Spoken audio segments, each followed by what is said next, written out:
have our ultimate act. We have Ina River-Greiber.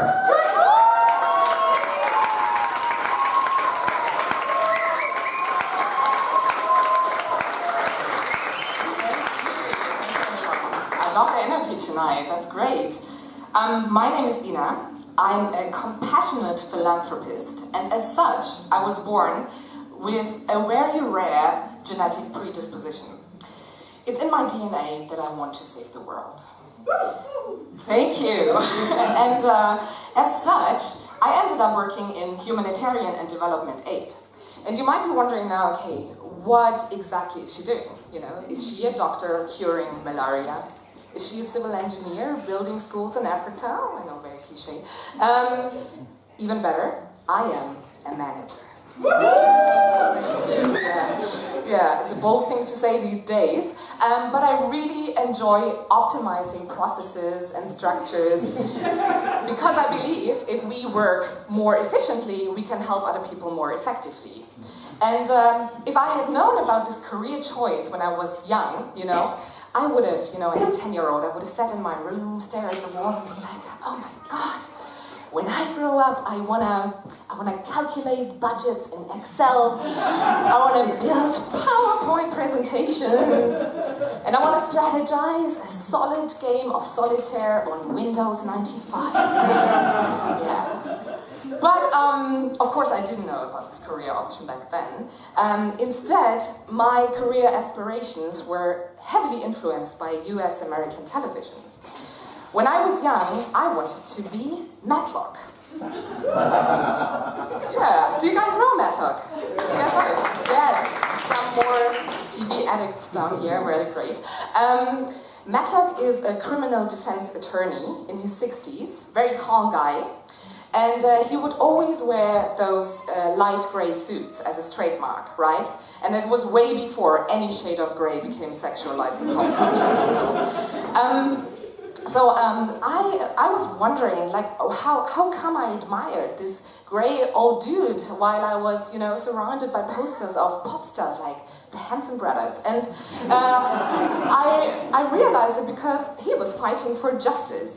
And he, you know, for the greater good. And I wanted to make the world a better place as well. So when having to choose a major at university, unlike my big idol, I decided against studying law because too much workload, very stiff competition, and frankly, grey isn't really my color. And so instead, I enrolled in cultural studies. Yeah, I wanted to pause here because I wanted to see whether it would, you know, make you laugh or make you cry. Didn't expect the awkward silence though.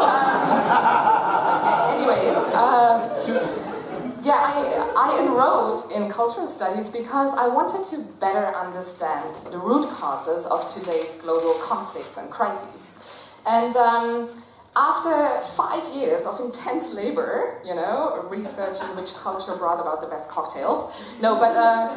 After 5 years, you know, I was finally able to, you know, debate about political topics, to write solid papers, and most importantly, after 5 years, I was fluent in 5 languages, saying the words, I am unemployed. Because eventually that's what you need to say when you graduate from cultural studies. But after a few detours, I made it. And I can proudly stand here today and say that I now work for an Ingo. Have you ever heard of the term Ingo before? It's not an animal, I wish it was, it's much better.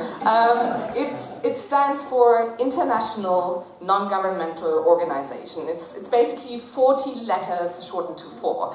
And I'm still not quite sure today whether you can actually call it an Ingo, you know, use it as an acronym, or whether you actually have to use it as an abbreviation and spell it out I-N-G-O. I'm unsure because I was in a very awkward situation before. Are there any development workers here tonight? Yes, yeah. Then you might have faced a similar challenge before with Germany's leading development aid agency, the Gesellschaft für internationale Zusammenarbeit, which is obviously referred to as GIZ and not JIZ, for obvious reasons, especially when congratulating your male co-worker on a successful JIZ project. And, had to learn that the hard way, unfortunately.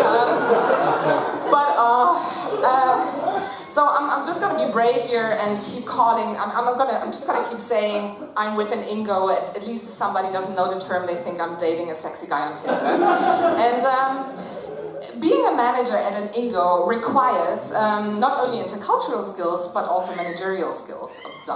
And one of the competencies that I need on a daily basis is prioritizing, and that's tough. That's really hard. So one time after a long weekend, I came back to work on a Monday morning and I had to sort through a bunch of emails. But luckily, you have a little help in Outlook, because as a sender, if you want to send something with high priority, you can mark it with this little red exclamation mark, right?